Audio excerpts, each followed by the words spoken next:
Welcome back to Celtic Park, where it finished Celtic 0, St Johnstone 0. I've got Callum and Kenny with me to go through that 90 minutes. Callum, last week was bad. It was a difficult result, difficult performance. Didn't look anything like Celtic, but you thought today a great opportunity to bounce back at home, but it was the same performance again, wasn't it? To be fair to the squad, it's hard to play on grass. Do you know what I mean? That was the excuse last week of the pitch. I mean, nonsense. Just, I never bought it last week, and I'll not buy it this week either. Really, really poor for the get-go. There's a real, is it malaise? Malaise, it is. Is that the right word? Aye, that we're going to use is over this team right now. Rodgers has came in. And it's very rare that you come into a club that's off the back of a treble. So so you almost don't want to come in and change too much, but at the same time you need to put your own element and your own twist on it to become your team gradually. We're not seeing that, and we're almost paying the price. Right now we're paying the price for that. We're not picking up enough points. Obviously we're out the cup, but just for the get-go there's no urgency, there's no real emergency. A lot of players, for me, have almost went, not backwards, but they've just not got to the heights that we know that they can get to on a regular basis. We always say McGregor's an 8 out of 10. You're lucky if he passed by 4 the day. He's just nowhere to be seen. And the style, they're getting mixed with two different styles. They don't know when to go, when to come back. Kyogo, there's so many balls put across and he's no gambling anymore. It's because he's deeper trying to what link he does, the play, because Rodgers wants him to play as a centre mid. He wants him to drop so deep so that we've not got somebody going on. Again, to the board, they're letting the club down because I'm looking there going, right, let's get Giakoumakis on. Let's change the style. Oh no, wait, we don't have a striker at the club. O's out for I don't even know how long. We have to get another striker in. So you look across the city, to Rangers, I think they've got like 5 strikers in the club. That's what Celtic need as well, 4 different games, 4 Kilmarnocks, 4 games like this. When it's not working with somebody dropping in, you might need somebody to stretch the game and go on behind, a bit of rough and tough. We've not got that, and right now, that's a wee bit worrying because there isn't a style and it doesn't just come overnight. It's going to take weeks, it's going to take results. So dare I say it, it might become worse before it gets better. And looking over the horizon, you've got Ibrox next week. That's going to be a tough game as well. Our next 7 games up to the 31st of October, 5 are away from home. You've got some Hearts, Hibs, Rangers, Livy all away, Motherwell away. You've got 2 home games. Vice versa, Rangers have got 5 home games as well, and they've got all the big teams at Ibrox. So there's a real massive urgency that it needs to click, and it needs to click pretty soon. That next week's huge for the Champions League draw. I mean, I don't even want to think about the Champions League gods. And then we've obviously got Ibrox coming up. We've got a transfer window coming in. Celtic need.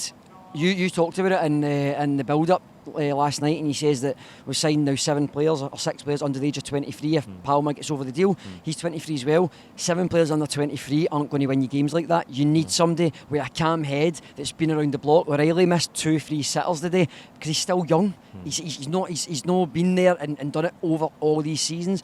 We need a bit more of that. We've lost Moy, we've lost Starfelt, we've lost match winners and Jota. You need to replace it, because if you don't, evidently that's what's going to happen. You're going to drop points. Aye.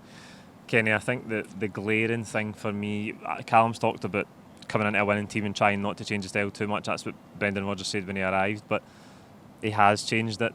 Obviously there's some facets with the fullbacks not coming in so much anymore, but it's the patterns and the passing, and more than anything else the speed of the passing. It's just so slow, painfully slow. I mean, he's changed it, but he's unwound all of the hallmarks that made us successful for the past couple of years now.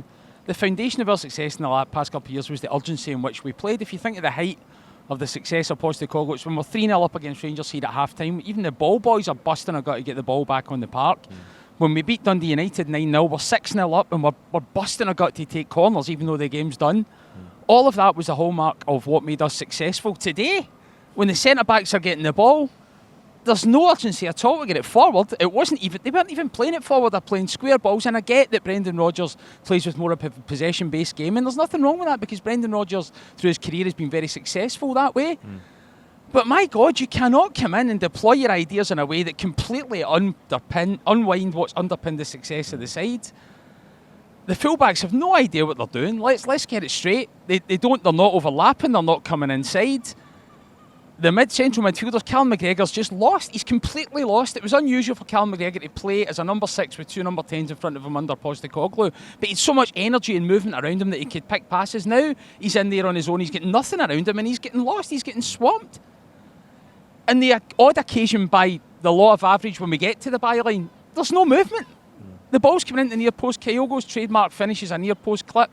He can't get near it because he's getting marked out the game because everybody's static around him and all they need to do is focus on Kyogo and they snuff him out. I'm completely perplexed by what's going on the park. I'm more as perplexed by what's going on off it. The transfer window finishes, on Friday? Even if we sign 4 players in a desperate attempt on Friday, they're not going to play on Sunday. We will lose on any rational person lets you know we're going to lose on Sunday. If we play in like that, I do not understand. The one strength of the boardroom for the last 2 years is they were really organising the transfer market. They would support Postecoglou. They would sign players in December before the window even opened in January. They would have all their transfer business done in the summer, early doors, and everyone. And that moved us on to a level that we weren't at before. Ahead of that, previous to that, we would sign players in the last minute of the window, and it was clumsy. I assumed that was because the board had learned something. It obviously isn't. It's just because Postecoglou demanded standards. The board have now, as soon as he leaves the building, they have completely revert to let's buy 5 players in the last minute again, out of control. And what's happened? We're out of cup. Next Sunday we won't be top of the league. It's not good enough. It's really, really strange. And the strangest thing of all is Brendan Rodgers remains one of the best British tacticians in the last 15, 20 years. I believe that. Callum might believe more strongly that we're maybe in the hands of someone who shouldn't be here. I don't necessarily believe that. But I'm really alarmed at what he's done to date. I think it's premature to say he's got to go and feel really mega uncomfortable what's going on, but I'm really confused by it. Callum, the thing about the changing style is teams in this league want to sit in their shape and defend, right? So if you want to pass from side to side and try and draw them out and have a more considered, slower, possession-based game, that suits them. We saw it last week. That suited Kilmarnock because they just sat in their shape and we didn't have any idea how to build the game. There was no speed in the build-up. So we couldn't create any chances. It's the same again today. So I don't see how we get round that. All right, we're missing players with injuries, but there's no excuses for not beating Kilmarnock or for not beating St Johnstone today. The pace and the style just doesn't look suited to what we're trying to do. The brilliant thing about the team in the past couple of seasons has been that we've blown teams away with the pace. We've overwhelmed them with how quickly we want to go forward. It is totally the opposite of that. I think the team's almost riding a wave of the last couple of seasons, and they've turned up pre-season and thought, right, we don't need to actually bust a gut. It's a manager that's quite more ball possession based, so we don't have to cover the yards. You still have to do that. You still have to put the effort. You can have the most talent in the world, but if you have more effort than talent, well, that's going to shine when talent doesn't want to give effort. It's just a fact, it is. And players are not busting a gut. Kenny talked about it. But you're looking at the corners. Last year, it was quick corners and it was 2v1s in situations where they could slide somebody in or they could play it out the box in a wee dink to the back post. Now it's just very, very slow. I don't know why O'Reilly's on the set pieces. My God. The goalkeeper caught about 7 corners today. Joe Hart could take a leaf out of his book or not, to be fair, but by the way, I'm not going to him. But everything's just very, very, very slow. And when you are slow like that and you're trying to build up play, and when teams like St Johnstone are bottom of the league and they're coming to Celtic Park, their game plan is to make it stuffy, make it tight, mark Kyogo out the game. So as soon as you put that ball into the final third, bang, they're on you. But when Kyogo's coming so far to collect the ball, it almost allows the 4 on the back line to step fully up and squeeze the game, and not in the final third, but it allows it almost in the middle of the area, which then again McGregor's getting marked out of because there's such a high press out. I mean, the last 20 minutes, St Johnstone are pressing us right up the pitch. I thought it was a European game at times, and they had a good few chances to try and get it. Joe Hart makes an incredible save, by the way, just to give him actually a bit of credit. He makes a great save, but there's so many fundamentals. I don't think Turnbull and O'Reilly suit each other, complement each other. They're very, very slow. I mean, we could see that last season at times. Of course, we spoke about it sometimes where they just don't suit each other.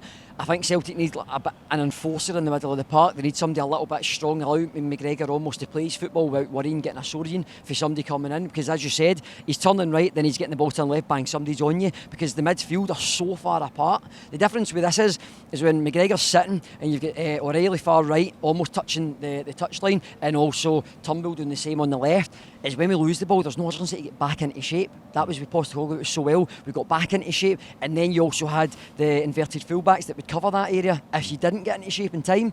This time, we don't know. Taylor's just chasing shadows. He's running about like a headless chicken. And then you've got, Tony Ralston, let me go into this, boy. If he wasn't Scottish, he would be nowhere near Celtic. He's there simply to make the coefficient of the Scottish, 7 or 8 players that you need, homegrown players.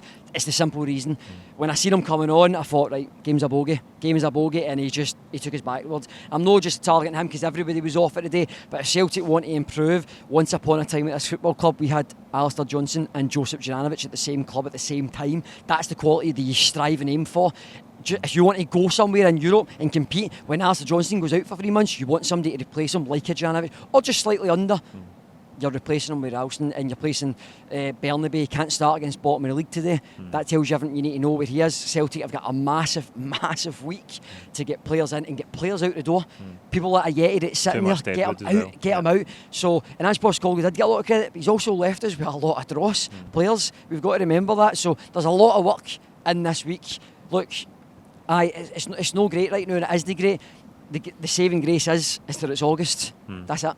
Aye, it's a long season, Kenny, and if I think about the last 2 games, I feel similar energy to Rodgers last season, where we get put out in Athens and made a terrible start to the domestic season, and all of a sudden we turned up at St Johnstone one day and we were 4-0 up at half time, and it just clicked again. You're looking for something like that, because right now you can't see where that performance is coming from. I mean, the reason it all fell apart last time was because he wasn't backed. The guy wasn't backed. He ultimately, there was division between him and the boardroom because he wasn't backed, and we made a complete mess of what we were trying to do. He's not been backed. He's not been given. Some of the statements he's saying about, well, I'll just get players and train them, that's absolutely harrowing stuff to the ears of the support.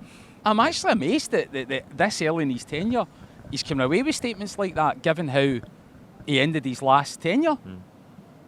Look, when's the window? Friday? Yeah. The worrying thing is, how many players do we need to sign? 5? I mean, we're talking about signing a goalkeeper as a priority. It's not a priority anymore. Our best player this season's been Joe Hart. We need another fullback. We need another winger. We need, Callum's absolutely right, we need somebody that can go in beside McGregor and give him a bit of physical help. We need, I don't know what happens in January when all of our forward players go to the Asia Cup. We need another striker. It's not easy to find strikers. And we're trying to rush it all through in a haphazard manner. It could come to the last day and they'll say, right, well, we'll charge Celtic double because they're desperate. Sometimes you get the last day and you get lucky and you get a great player because they're desperate, but it's all pot luck. It's out of control. And out of control transfer activity breeds nothing. And we've learned that pre-Postecoglou era because it's damaged us, and we've returned right back to it. The last day of the summer window when Ange first arrived was Jota, Carter Vickers, Giacomakis as well, I think, came in that day, which wasn't bad. So you're looking for something like that again, Callum, but the problem with the recruitment is we've signed 6 players, nearly 7.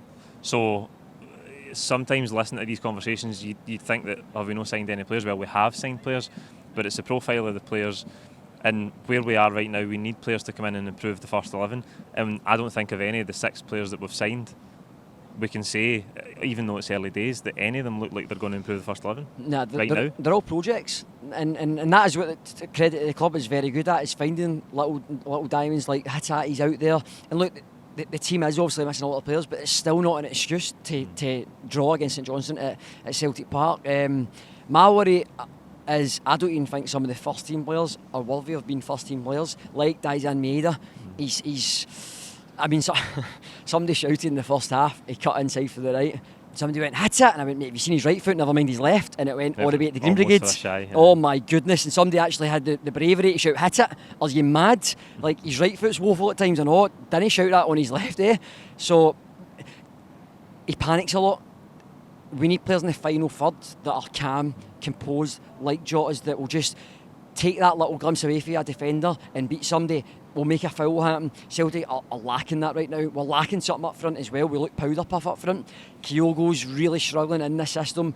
Does it suit him? If you look at Rodgers throughout any club that he's been at, he never plays with somebody as small and as fragile as him. He's always got Iheanacho, he's got Dembele, he's got Edward, he's got somebody physical, big. He came into the club and he had Griffiths, and he never really got a sniff. He brought Dembele in straight away. He did work with Vardy for a while. He did, And Vardy was also obviously one of the biggest players there, and the same with Kyogo being here.